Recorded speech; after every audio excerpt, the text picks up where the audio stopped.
Bueno, estupendo, entonces adelante. Un segundo que se acerca el micrófono. Sí, no, claro.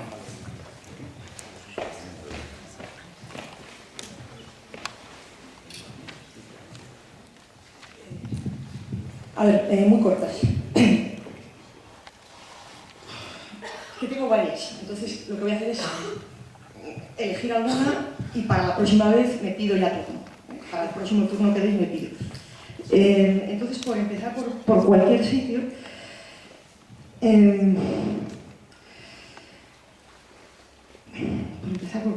por empezar por cualquier sitio, ¿no? A mí me parece que hay una cuestión que tenemos que conseguir ordenar. Hay una cuestión que preside desde el punto de vista de la bronca, de la bronca en mejor sentido para del debate, ¿no?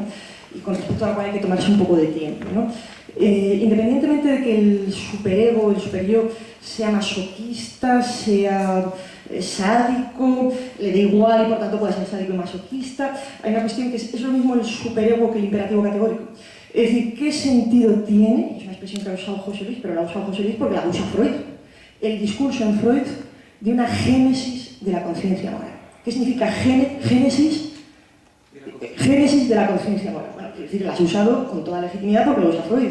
Pienso, por ejemplo, en el artículo sobre el masoquismo moral.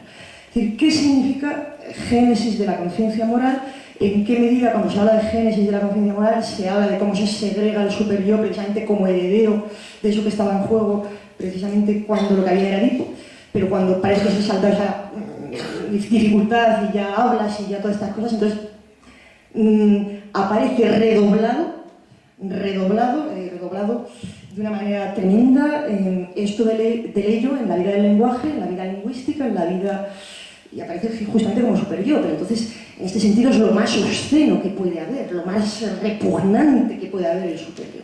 Y lo menos parecido, claro, a lo que podríamos entender por conciencia moral, salvo que la conciencia moral no sea más que efectivamente no la impostura freudiana, sino la impostura moral que han denunciado todos los críticos del moralismo, claro. Entonces, ¿qué significa, y es para todos, génesis de la conciencia moral? Alguien al que los dos coincidís, o sea, ¿qué significa hacerle una génesis a la conciencia moral? José Luis empezó precisamente por ahí. No hay factum, esto es demasiado ingenuo, o hay factum, pero hay génesis de la conciencia moral. Es decir, cómo se conjuga en un discurso, porque esto es un punto en el que coincidís los dos ponentes, ¿no? He dicho que quería hacer pocas preguntas, pero ya no he dicho la primera y ya llevo media hora hablando. Pues para que se entienda lo que quiero preguntar. Es decir, mi primera pregunta es, y tenéis que poder contestar a los dos, ¿qué significa en Freud génesis de la conciencia moral? Porque es una expresión de Freud, quiero recordar.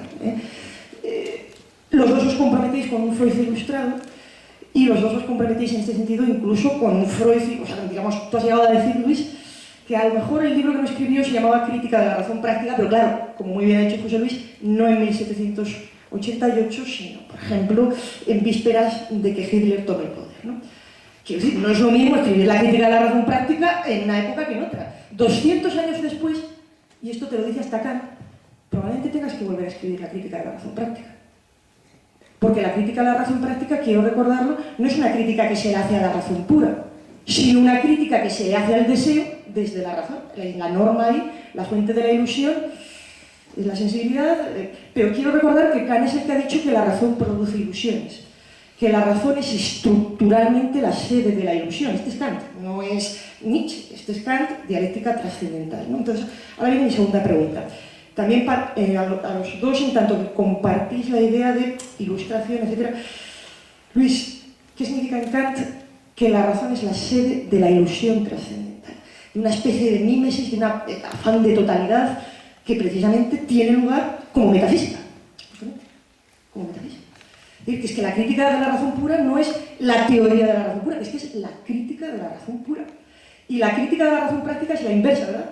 Lo sabes perfectamente, ¿no? Las cosas de la teoría, ¿verdad?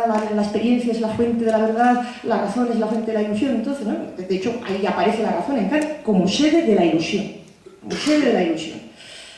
¿Y por qué se escribe la crítica de la razón pura? No de resultas de los éxitos de la razón, resulta de los fracasos de la razón. Y del descubrimiento de que la razón es una factoría de ilusión, de fantasmas. En concreto de fantasmas.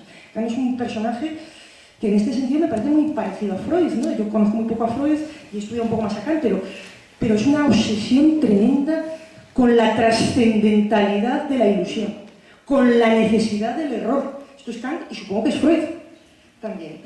Y ahora la tercera cuestión. O sea, Luis, dos cuestiones para mí muy concretas. Para el génesis de la conciencia moral, especialmente para José Pujol, que es el que más se la ha puesto sobre la mesa, pero también ha reconocido la cuestión del factum. Y es que sin factum tampoco tienes derecho a precisamente reivindicar la conciencia de culpa, aunque no sean las formas tiránicas que has señalado, ¿no? Prefieres a los hombres con conciencia de culpa, y yo sinceramente también.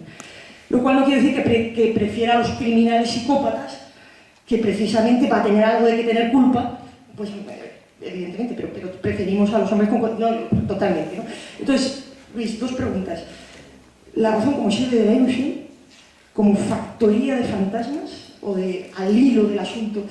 Y además otra cuestión que veo un poco más problemática en tu intervención, y es, bueno, es verdad que has sido brillante, ¿no? Es decir, el texto de Freud que has traído a colación y el texto de Teoría y Praxis, vamos, de Meinesprug, en el que se define la libertad, pero la libertad jurídica, ¿no? A veces hablas de la libertad, hablas de la ley, pero siempre es la ley jurídica. ¿Qué pasa con la ley moral, propiamente dicha? Es decir, ¿qué pasa con precisamente la diferencia? Pues claro, ¿qué te garantiza el derecho? Pues caramba, efectivamente, que no se van a meter en organizar el infierno. No se va a meter el Estado en organizar el infierno, es decir, no se va a meter el Estado en montar la dictadura de la virtud. ¿Qué te garantiza el derecho? Te libra de la comunidad, te deja ser un individuo. Y ya hablaremos de la ley moral, ya hablaremos de la comunidad ética en otro libro que curiosamente se llama La religión en los límites de la mera razón. La religión en los límites de la mera razón. Sitio donde Kant, precisamente de lo que hablas del mal y de la propensión estructural al mal. La propensión radical es, no sé si es ilustrado o no Kant, pero la propensión mal radical, en definitiva. Dijo Goethe que Kant había ensuciado la capa de los ilustrados con esta cosa tan católica, ¿no? De la propensión al mal, ¿no? Goethe estaba escandalizado. Y los ilustrados, Mendelssohn y compañía, el círculo ilustrado de Berlín, escandalizados también. La gran esperanza blanca nos había, esto lo dicen en el boxeo, nos había hundido, ¿no? Con esto de esta cosa católica, de verdad, citando todo el rato a San Pablo, ya no voy a San Pablo, no es la carne, no son las inclinaciones, son príncipes, no luchamos contra la carne, luchamos contra príncipes, es decir, contra principios, es decir, contra la razón, nuevamente. Nuevamente, el engañador en nosotros, el que crea el estado de excepción en nosotros, el que siempre se inventa una excepción, es nuestra capacidad dialéctica, ya no hablo de la crítica de la razón pura, sino de la dialéctica de la felicidad y el deber, del abogado que en nosotros todo el rato dice, solo por esta vez, solo por esta vez, el que crea el estado de excepción en nuestra vida. Mandato moral, dejaos de historias, ni no matarás, los soldados matan, nadie les reprochará nada. Ni no cometerás actos impuros. Yo no sé si la violación os parece un acto puro, y no sé si desear violar os parece un pensamiento bonito. A mí me parece que no cometerás actos impuros es una cierta manera de formular obra de tal manera que en tu máxima esté siempre presente el otro, no solamente como medio, sino al mismo tiempo como fin. No cometerás actos impuros es o tan bueno o tan malo como no matarás. Lacan considera maravilloso el decálogo, incontrovertible, ética del psicoanálisis, nada que oponer. Pero para precepto no mentirás. Y no te mentirás a ti mismo. Acordaos de la mancha pútrida. Claro, ¿quién te ayuda a mentirte a ti mismo? A ser más malo que la quina y encima creerte bueno. Las prostitutas os precederán en el reino de los cielos es una frase de Jesucristo. ¿Qué quiere decir las prostitutas os precederán en el reino de los cielos?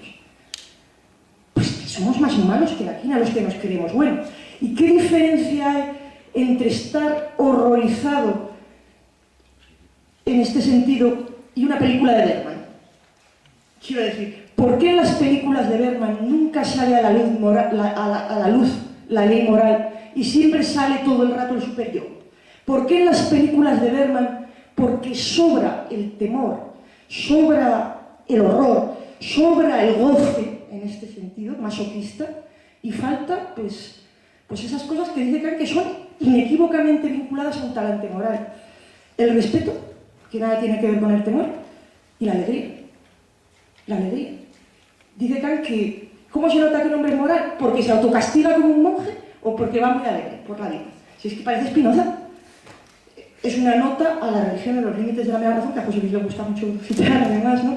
porque se está metiendo con Schiller, justamente con la injusticia que había hecho Schiller, creo, con Kant, y que Kant le decía, no, o sea, para mí, el síntoma inequívoco de que una persona es moral, como en el Evangelio, por cierto, es que se lava la cara, se pone todo guapo y no te vas poniendo que hay un algo. Y finalmente, la última de la primera tanda de preguntas, yo también estoy de acuerdo, pero eso es San Pablo, Romanos, ¿no? La ley me hizo pecador. Pues claro, ¿y quién si no? La ley me hizo pecador. Lo que no estoy dando tan claro es que la alternativa fuera el narcisismo. ¿Y por qué con la necesidad, sin más? ¿O es que es lo mismo el deseo que la felicidad? La alternativa no era el narcisismo, es decir, Anaxágoras, es decir, quiero decir, tú has dicho, si no hay la ley, ¿qué hay? Pues el narcisismo. En el sentido, evidentemente, de soy todo, no hay distancia, no hay arriba, no hay abajo, eso es verdad. Pero ¿no te parece, José Luis, que hay una gran diferencia entre necesitar algo, por ejemplo, beber agua, beberlo y quedarte tan tranquilo? Quiero decir, los animales tienen necesidades. El hombre, en tanto que animal, y pienso en Rousseau, el hombre en estado de naturaleza tiene necesidades, las sacia y se queda tan tranquilo. ¿Qué es eso que hace que se despierte precisamente esa capacidad de que la necesidad no hay manera de satisfacerla, que se abre por otro sitio? La ley. Eso es verdad. La ley. Y claro, ahí sacabas un tema bien bonito, donde San Pablo dice lo de la gracia, tú dices, Freud dice el trabajo analítico en el recuerdo. Y vuelvo a la génesis de la conciencia moral. Ahora bien, para terminar mi intervención, biología, o sea, naturaleza, cultura y razón. Me parece que lo que discutís es eso. Claro que hay un corte entre naturaleza y cultura. También lo había, ¿verdad?, entre volverse un niño y volverse un mayor, entre acceder al ideal del yo y luego pasar a esa otra cosa llamada super-yo, que no es lo mismo. No es lo mismo, claro, hay un corte entre naturaleza y cultura, pero se parecen demasiado la naturaleza y la cultura, y en eso yo sería como Luis Busoniana. Donde está la alternativa fuerte es entre razón y cultura. Las abejas desarrollan una cultura y los hombres desarrollan una técnica, pero el punto fuerte, discurso sobre la desigualdad, por citar ese Rousseau que le gusta tanto a Kant, ¿no? El punto fuerte es a qué le llamo razón, a la capacidad de deshacerme de mi cultura, a la capacidad de reconocer criminal mi cultura, a la capacidad, cita Carlos Fernández Liria, de aculturarme, por así decirlo, pero no como una aculturación que me impone un imperio depredador, sino voluntariamente. Llamo razón, por tanto, para tener una definición de razón con la que trabajar y que creo que es ilustrada, a la capacidad de decirle no, a la capacidad de desacostumbrarme de mis costumbres, solo por una razón, que no tengo ganas de tener razón si no la tengo. Yo creo que eso está muy vivo en el hombre, que eso es la disposición no al mal, sino la disposición originaria al bien, ¿no? Y eso se muestra en la facilidad tremenda con que los hombres, en realidad, luego hay obstinaciones, luego está la academia, donde somos tan vanidosos que aunque veamos que no tenemos razón, hasta ahí vamos a llegar, a darle la razón al otro. Pero salvo en la facultad de filosofía, y esto es por una patología específica, pero yo creo que la gente, en cuanto nota que no tiene razón, pues dice, caramba, pues no tenía razón. Quiero decir que es muy feliz uno cuando le pasa eso, ¿no? Y que desacostumbrarse de la cultura es algo único a lo que le llamaría razón. O sea, que si hay que darle algún contenido a la noción de razón, que no pueda ser absorbido por esta o aquella cultura, es la capacidad precisamente que en cualquier cultura hay, porque si no, no hay hombres, de precisamente un ser que no tiene especial interés, como decían los viejos liberales, ni en la justicia ni en la verdad, no pueda por menos de decir, joder, pues yo preferiría todavía más esto. Ahí sí que me gustaría hacer una distinción entre felicidad y goce, claro, pero eso para la próxima clase. No es lo mismo el goce que la felicidad, ¿eh? No es lo mismo. Bueno, pues tiene la palabra el profesor Luis Sáenz Manero.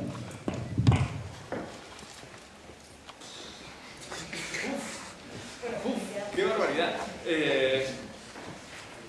Espera, ya he apagado. ¡Qué barbaridad! ¿Y por dónde empiezo?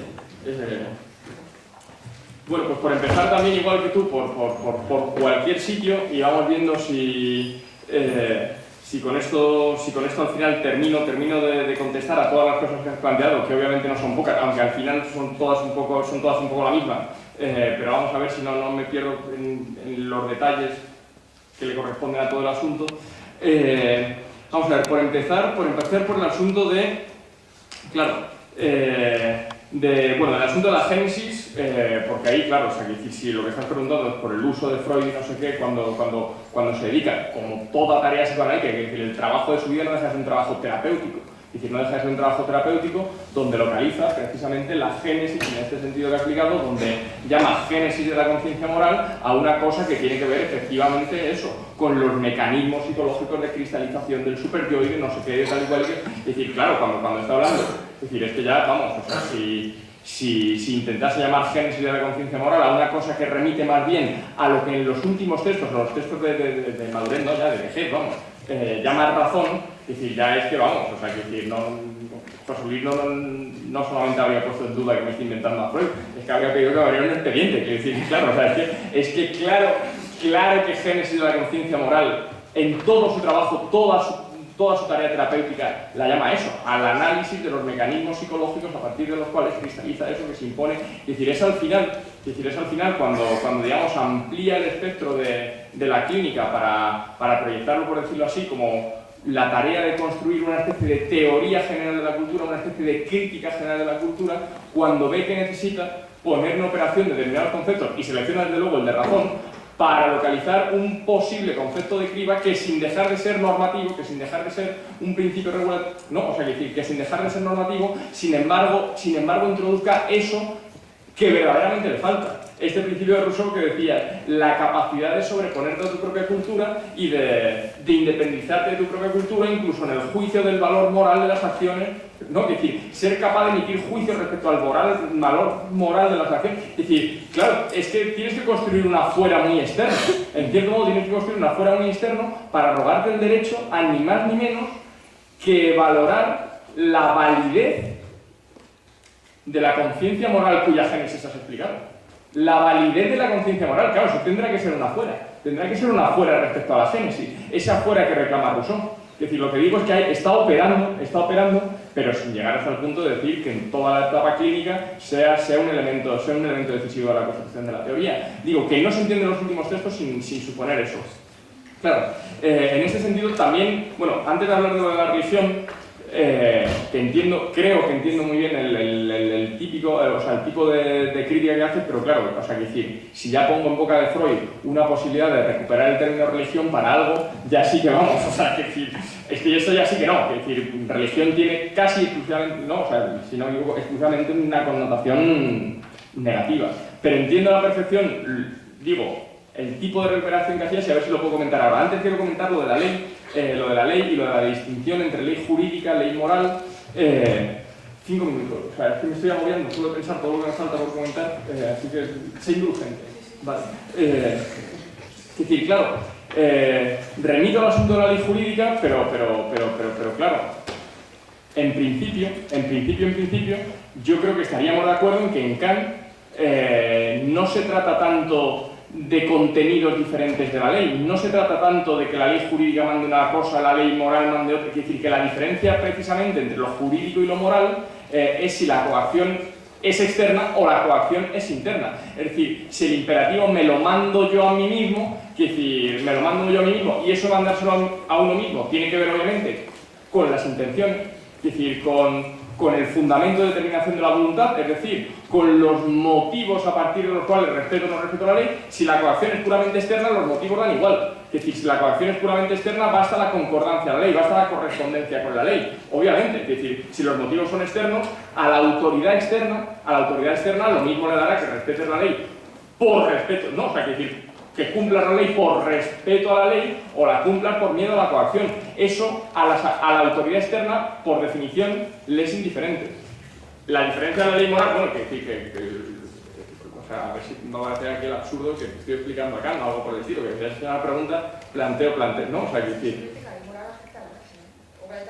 la ley moral afecta a la máxima, es decir, pero no tanto por el contenido de la ley, que en principio en su contenido se corresponderían, imponiendo ante todo un principio de compatibilidad, la exigencia de universalización, es decir, la exigencia de un principio de compatibilidad universal, por decirlo así, la forma de ley. Es decir, lo único que mandarían, tanto desde el punto de vista de la virtud como desde el punto de vista del derecho, sería la forma de ley. La diferencia está en si el punto de gravedad se pone en los motivos, es decir, por lo tanto es una cuestión interior o es una cuestión que responde a coacciones externas. Es decir, claro, esto corresponde todo con el modo como se manda sobre una autoría infantil o como se manda también en la edad adulta.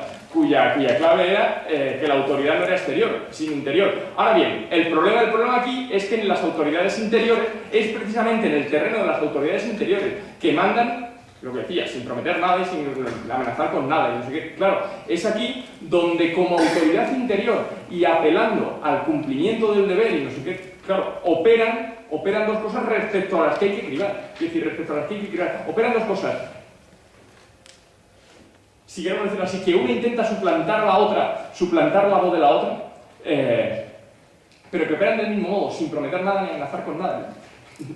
Con nada exterior, con nada exterior. En este sentido, claro, tenemos un problema cuando dicen, bueno, o sea, que decir, claro, en la medida en que lo decisivo para la cuestión de la ley moral no es que sea un contenido distinto de la ley, sino precisamente los motivos por los que la ley se obedece, claro, ahí viene el asunto de, bueno, es que no luchamos contra carne y contra sangre, sino contra príncipes y poderosos, ¿no? Es decir, claro, en la medida en que siempre hay que suponer que es una decisión libre, si el fundamento de la determinación de la voluntad es uno o es el otro. Es decir, si se elige la libertad o se elige la esclavitud. Es decir, claro, si tenemos dos leyes alternativas pugnando entre sí, es decir, serán dos leyes alternativas pugnando entre sí, pero de lo que no apea nadie a Kant, es decir, pero en cualquier caso hay una cosa que depende de principios, que es una decisión libre y por lo tanto un asunto de la razón y de la libertad y no sé qué, que es optar entre la una y la otra. Es decir, la cuestión de el fundamento de determinación de la voluntad y si optas por uno, por el de la libertad, es decir, elegir la libertad o elegir la esclavitud, así sea la esclavitud a tu propio carácter, a tus propias costumbres, a la verdad, es decir, elegir si te determinas tu voluntad de un modo libre o determinas tu voluntad por sometimiento a los imperativos de la cultura, elegir entre una cosa y la otra, elegir entre la libertad y la cultura, es también una decisión libre. Es decir, es también una decisión libre. Es decir, en el planteamiento de Kant. Claro, en cierto modo, esto es lo que sí que no sé, hasta qué punto preservaría Freud. Esto lo dudo muy seriamente. O sea, no sé, la verdad es que no lo sé. Esta cuestión anterior de la libertad. En todo caso, lo que sí no quiero dejar de comentar, porque era lo que me pareció este respecto a lo fundamental, es el asunto de la razón como sede de la ilusión. Es decir, claro, es que es fascinante el modo análogo, como se plantea, por ejemplo, en el malestar de la cultura, un tema... ¿Un minuto? Ah, 5, vale, fenomenal, sobra para la razón como sede de la ilusión. Claro, que decir, razón como sede de la ilusión, ante todo, en la crítica de la razón pura. Es decir, ante todo respecto al asunto de la razón, respecto al asunto del conocimiento. ¿En qué medida se da la ilusión? Claro, la razón impone algo así como una tendencia a la totalización, a la racionalización del mundo, a suponer que todo es perfectamente racional y ordenado. Es decir, eso de suponer que todo está perfectamente racional y ordenado, eso de cometer ese error teórico, suponer que el mundo es el resultado de una pura construcción racional, genera un desastre práctico. Por decirlo así, puede generar un desastre práctico, ¿no? Es decir, puede generar un desastre práctico, por ejemplo, si una vez supuesto que el mundo es enteramente racional, nos arrogamos el derecho a interpretar los males como castigos. A interpretar, ¿no? Claro, es decir, el problema de los defensores de Job, o sea, de los defensores de Dios, no sé qué, todo el problema de Job, claro. Es decir, esto es una ilusión, y es una ilusión de la razón. Es decir, a esa ilusión de la razón, esa ilusión de la razón, a la que Freud denomina ilusión de la religión.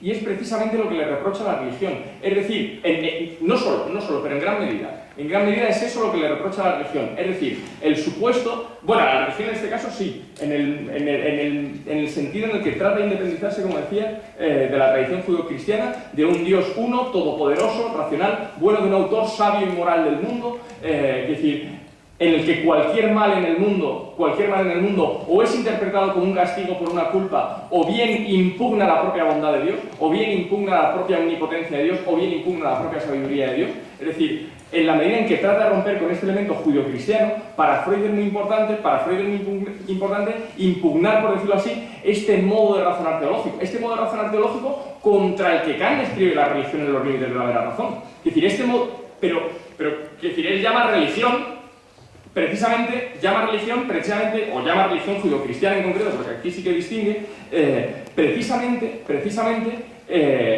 a eso que Kant trata de impugnar en la religión dentro de los límites de la mera razón.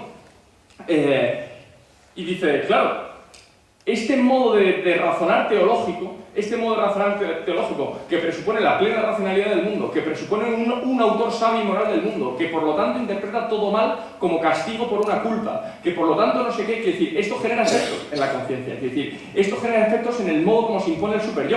Y dice, déjame leer un texto solo leerlo, dice, ¿cómo genera efectos esto en el modo como se impone el super-yo? Dice, bueno, es que mientras la suerte sonríe al hombre, la conciencia moral es indulgente, concede grandes libertades al yo, mientras la suerte le sonríe. Mientras la suerte le sonríe no le castiga, porque no localiza una culpa.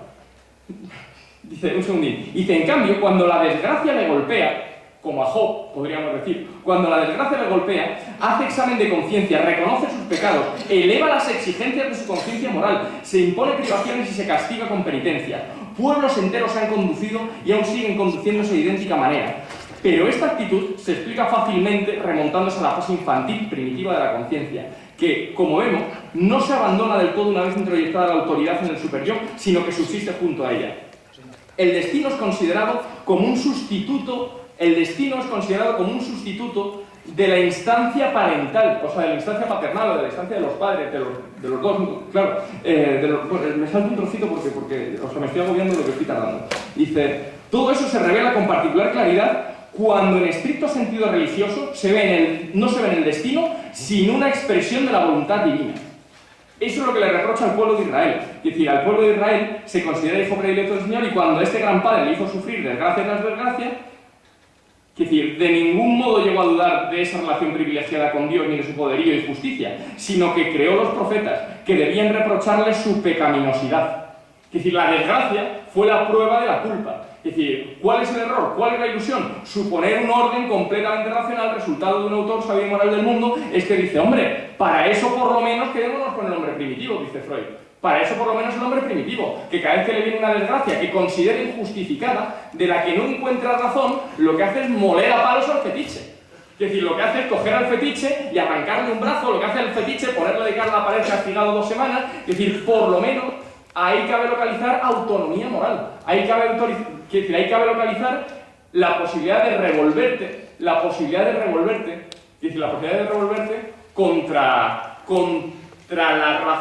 contra esa ilusión cuya sed es la razón, en lo relativo al conocimiento, en lo relativo a la razón. No sé, ¿me he dejado algo muy fundamental?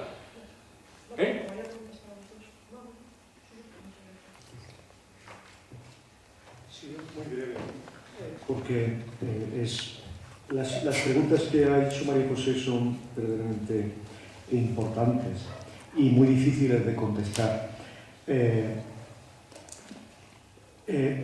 Yo aquí no estoy seguro de que Freud haya visto claro, debo confesarlo. Ha intentado ver claro y ha sentado algunas líneas rojas, por decirlo así, ¿no? La línea roja fundamental, a mi modo de ver, es que el imperativo categórico de Kant es la herencia directa del complejo de Edipo. Esto es su tesis, ¿no? El imperativo, y esto lo dice en el volumen 19, página 42 de la edición de Monroe, ¿no? Esta es una línea roja, pero es una falsa línea roja, porque en el fondo no sabemos realmente lo que aquí quiere decir herencia. No sabemos, sabemos que en el origen está el Edipo, esto lo sabemos, pero no sabemos qué más, o no sabemos cuántos mediadores ha tenido que atravesar esta herencia para llegar al imperativo categórico. Él, en un momento determinado, dice de una manera muy clara que la figura última de esta serie que empieza con los progenitores es el oscuro poder del destino. La figura última, sabemos que hay una herencia, pero la figura última que obtiene esta herencia, aquí no depende de Hacienda, sino del oscuro poder del destino. Cuando intentamos medir ese oscuro poder del destino, en el fondo lo que dice Freud son cosas muy vaporosas. Tan vaporosas que ni siquiera por eso estoy convencido de que haya excluido la religión ahí, o alguna manera de relacionarse con la religión. Dice, por una parte, todos los influjos del pasado y la tradición. Por otra parte, maestros, autoridades, modelos que uno mismo escoge y héroes socialmente reconocidos. Pero en un momento determinado es todavía más, y yo creo que aquí está el origen, ¿no?, de Avi Warburg, todavía es más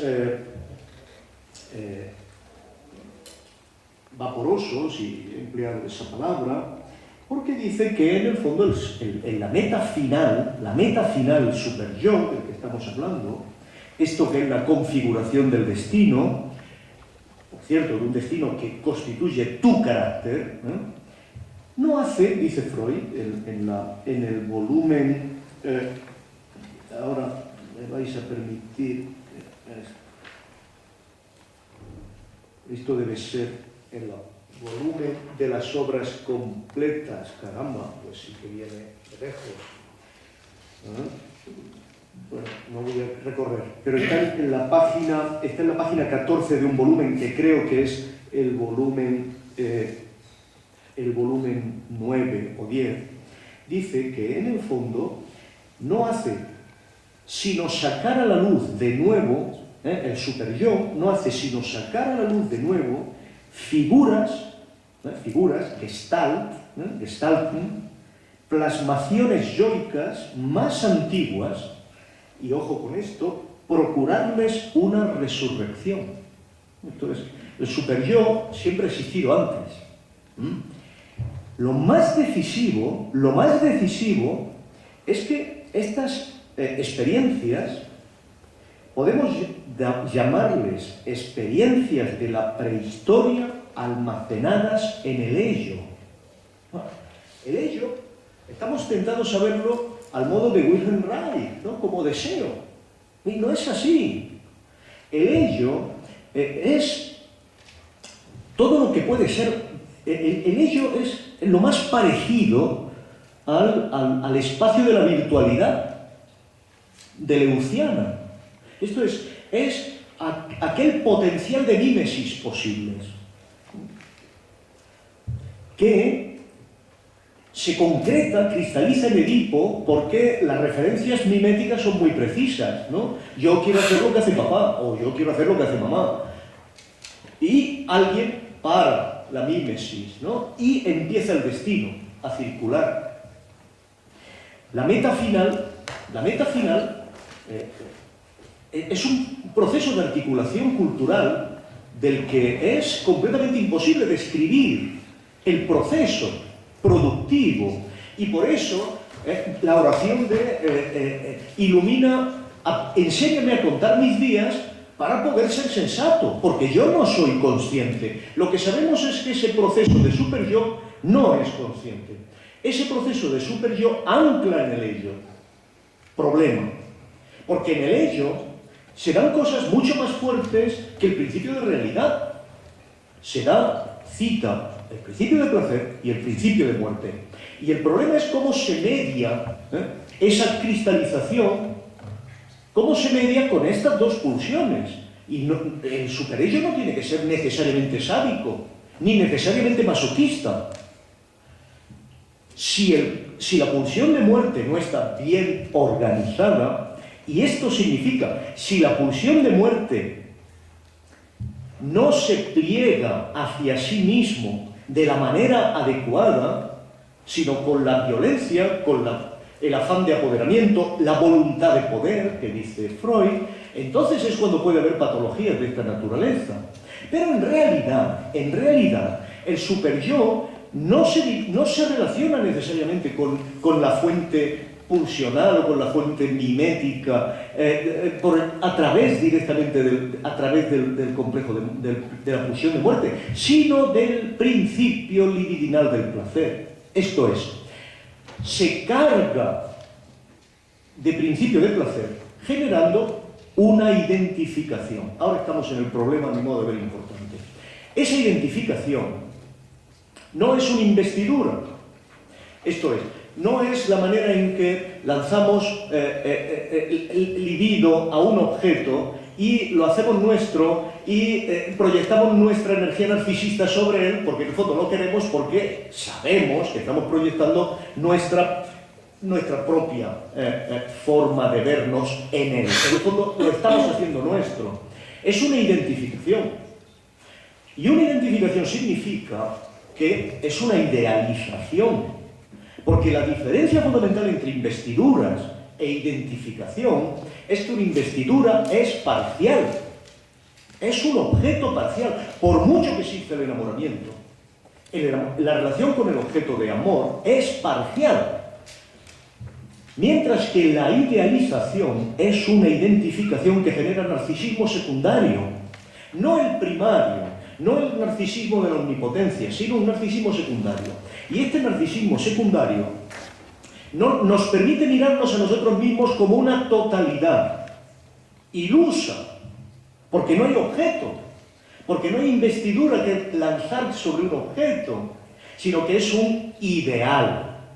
Y Freud lo llama así, un yo ideal. No el ideal del yo, que es el papá o la mamá. Por eso el problema es la herencia, es un yo ideal, iluso, porque es una fuente de placer. Es una fuente de placer más allá de cualquier objeto. Y esto, desde cierto punto de vista, tiene cierta relación con lo que Lacan llama el fantasma. Esto es, el fantasma, que es aquello que totaliza tu forma temporal, aquello que en el fondo te permite proyectar tu camino hacia la muerte de una manera no acelerada, no pulsional, aquello que te permite imaginarte cómo podrías morir sin sufrimiento.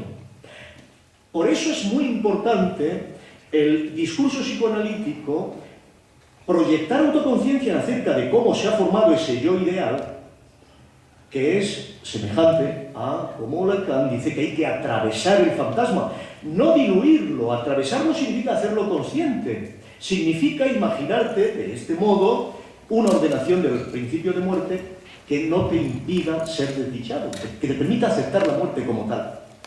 Y esto es una ilusión, perfectamente una ilusión en el sentido que trasciende cualquier objeto, que trasciende cualquier situación tuya, que trasciende cualquier investidura parcial y que totaliza tu existencia alrededor de una idea que en el fondo a lo mejor permite la resurrección de muchas otras anticipaciones.